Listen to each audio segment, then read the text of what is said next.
भगवान श्री राम को लेकर जितेंद्र आव्हाड द्वारा की गई टिप्पणी पर संत समाज की तीखी प्रतिक्रिया सामने आई है। संत समाज इस बयान को समाज में विद्वेष फैलाने वाला बता रहे हैं।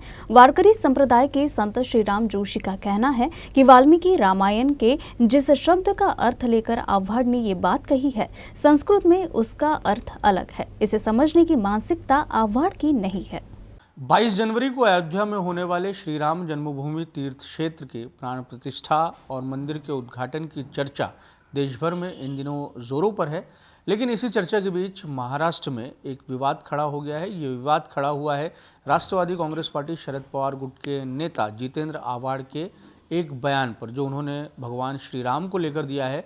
और उसमें उन्होंने ये कहा है कि भगवान श्री राम मांसाहारी थे।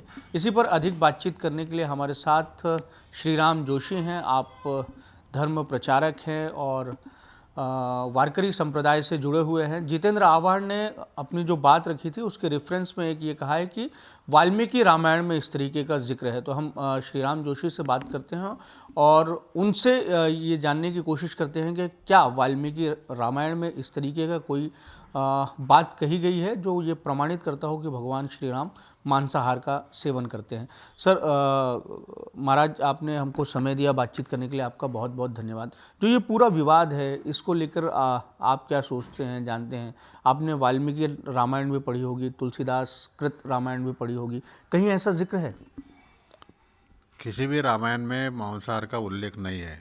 वहाँ जो अज शब्द आया है वो वनस्पतिवाचक शब्द है, और संस्कृत समझना उनके दिमाग के बाहर की बात है। आव्हाड साहब के, वो भी संस्कृत पढ़े नहीं, इसलिए विपरीत अर्थ देकर जनता को दिशाभूल कर रहे हैं, ऐसा हमारा स्पष्ट मत है।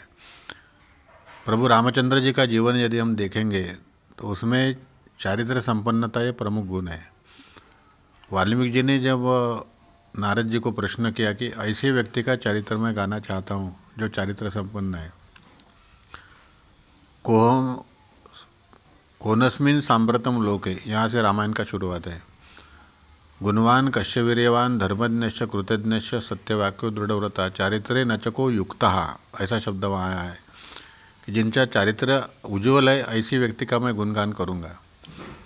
और राम जी का चरित्र इतना चारित्र संपन्न है, पूरा जीवन।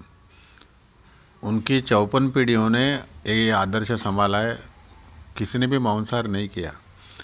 हरिश्चंद्र जी का जीवन देखो, भगीरथ जी का जीवन देखो, दशरथ जी का जीवन देखो, उनके जो रुद्र अज नाम के ये थे उनका जीवन देखो, तो किसी भी जीवन में मांसाहार का उल्लेख नहीं आता। भरत जी 14 साल तक नंदीग्राम में रहे। उन्होंने, भागवत में उल्लेख है 9वें स्कंद में, गोमूत्र में एक मुट्ठी भर जौ पका के 14 साल उन्होंने भक्षण किया है। तो ऐसे चारित्र संपन्न जीवन को बदनाम करना ये कोई ठीक बात नहीं। अब उनका तो राजकीय उद्देश्य है सब।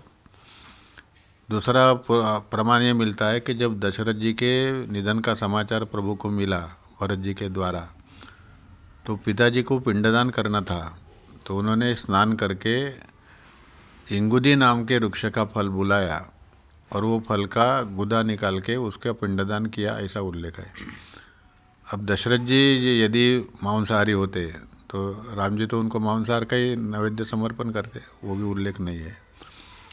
आपको ऐसा लगता है कि राम जन्मभूमि तीर्थ क्षेत्र के उद्घाटन के बीच में इस तरीके से जो बयान आना, वो राजनीतिक बयान है, समाज में एक तरीके से विद्वेष फैलाने वाला एक तरीके से बयान है?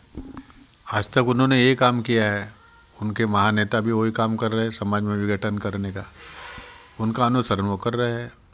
तो समाज में जिस तरह से गड़बड़ी पैदा होगी और इस पवित्र कार्य में विघ्न आएगा, ऐसे ही उद्देश्य से ये सब चला रहा है, ऐसा हमारा मत है। लेकिन सज्जनों का ये विश्वास है भारत में कि प्रभु रामचंद्र जैसे आदर्श राजा, आदर्श सभी जीवन में व्यक्तिमत्व दूसरा नहीं हुआ है, इसलिए वो मंदिर का निर्माण उसी उद्देश्य से किया जा रहा है। तो ये तो राजकीय हेतु है उनका, केवल बदनाम करने का। धन्यवाद हमसे बात करने के लिए। तो ये थे वारकरी संप्रदाय के संत श्री राम जोशी, जो जितेंद्र आव्हाड ने भगवान श्री राम को लेकर जो बयान दिया है उसकी निंदा इन्होंने की है और इसे एक राजनीतिक बयान करार दिया है। कैमरामैन दिनेश सातपुते के साथ दिव्येश द्विवेदी, यूएसएन न्यूज़, नागपुर।